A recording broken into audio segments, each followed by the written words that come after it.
जो middle class family है, अगर वो सरकारी जॉब वाले को एफर्ट नहीं कर सकते दहेज के रूप में रुपया पैसा जितना भी जेवर हो गए या फिर सामान्य होंगे, तो क्या करेगा, एडजस्ट करना चाहेगा।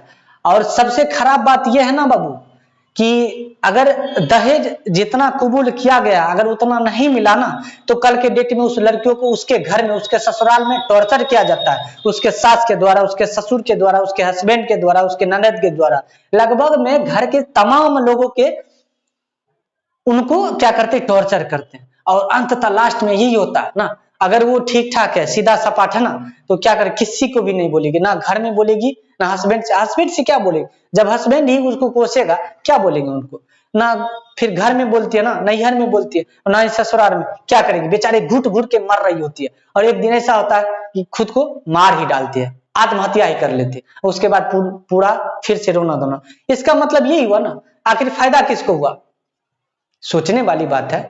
प्लस में उसका एक बेटी भी गया, उसका सामान संपत्ति सब भी गया, प्लस में वो फिर से दूसरा शादी कर लेगा। तो क्या लड़कियों को ऐसा करना चाहिए, नहीं करना चाहिए। क्या करना चाहिए, डटकर मुकाबला करना चाहिए, सामना करना चाहिए। क्यों, जो मिल गया सो मिल गया, जितना है उतना है। पर हम इतना ये भी कहना चाहेंगे लड़कियों के पेरेंट्स को, आप उतना ही कबूल कीजिए, झूठे वादे तो कीजिए ही मत, क्योंकि कल के डेट में आप तो झूठे वादे करके उनको शादी करा दीजिएगा, पर कल के डेट में अगर टॉर्चर किया जाएगा आपकी बेटियों को, तो क्या आप उनको बचाने आइएगा, हर वक्त बचाने आइएगा। यदि बंद कमरा में उनको पीटा जाता है तो फिर कौन बचाएगा, यदि पीटने वाला भी हस्बैंड ही हो तो आप क्या कर सकते हैं। तो कहीं ना कहीं बाबू बेटियों को पेरेंट्स से यही आग्रह है कि झूठे वादे तो उनके ससुराल वालों से कीजिए ही मत, जितना है एफर्ट उतना आप कर सकते हैं। हर पेरेंट्स ना अपना बेटियों के लिए अच्छा ही रिश्ता ढूंढता है, पर वो अच्छा रिश्ता खराब रिश्ते में बदल जाते कब, जब ड्योरी सिस्टम जो है ना उस बीच में एंट्री मारता है। कैसे होता है, जब एक दूसरे को पसंद किया जाता है, और पसंद किससे किया जाता है, उसके काम से, उसके सैलरी से, सब चीज पूछने के बाद उसके बाद पता चलता है दहेज आखिर कितना मिलना चाहिए और हम कितना लेंगे ना, कितना देगा और कितना लेंगे ना। तो इसी बीच में कंट्राडिक्शन कुछ ऐसा होता है, इस तरह से मामला फंसता है, ढेर सारा परेशानियां उपजने के लिए तैयार हो जाता है। जिस प्रकार से एक पौधा को जमीन में डालने के बाद वो उगना प्रारंभ कर देता है, उसी प्रकार से सब चीज फिक्स होने के बाद जब दहेज का बात आता है तो वहां से एक तरह से वो ना पौधा समस्या का निकलना शुरू हो जाता है ससुराल वाले भूमि से। और हम लड़कों के पेरेंट्स से भी यही कहेंगे, जिस प्रकार से आपकी बेटी दूसरे के घरों में जाता है ना, और आप अपने घरों में दूसरे की बेटियों को बहू के रूप में लाते हैं, कहीं ना कहीं वो भी बेटियां के रूप में।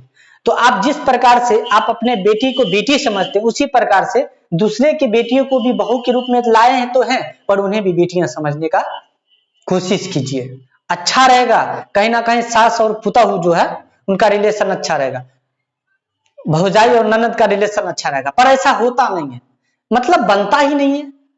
वो चाहता है, वाइफ चाहती है हस्बैंड मेरे साथ रहे, मेरे बातों पे रहे, और उनका मोम चाहती है हाँ बेटा मेरा बात सुने। पर जब शादी होने के बाद कहता है ये तो जोड़ू का गुलाम हो गया, तो वहां से ढेर सारे परेशानियां हो जाता है। क्या बोलेगी मम्मी कि ये हमारा बात थोड़े सुनता है जी, हैं ये तो बीवी के घर में भर दिन गुटुट गुटुट करते रहता, पता नहीं क्या कितना दिन सिखा दिया। मतलब आप जिंदगी भर इतना दिन से रहे तो आप अपना बच्चे को संभाल नहीं पाए, समझा नहीं पाए, और ये 3 महीना आया हुआ है, साल भर आया हुआ, और उनको इतना गिरफ्तार कर दिया कि आपका भी बात नहीं आपका बेटा सुन रहा।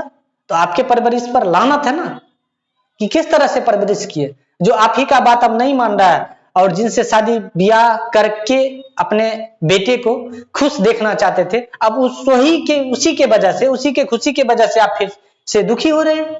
क्या उनके ससुराल से घर वाले प्यार मिलता है, या फिर कहीं कोई चीज का दिक्कत है, उनको जो चीज चाहिए वो उसके वाइफ के साथ साथ आ गया उनके ससुराल से, जो चीज आपको चाहिए था वो सब आपको मिल ही गया ना।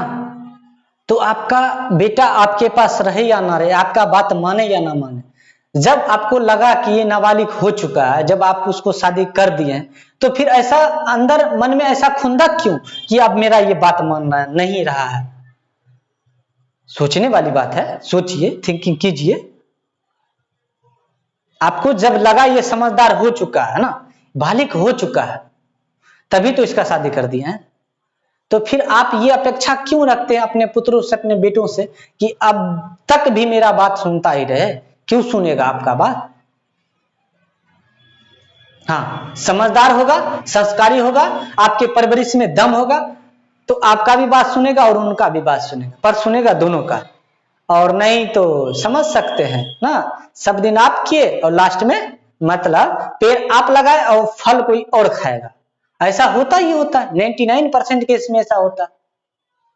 तो इस तरह से बस आप उस उम्मीद को छोड़ दीजिए।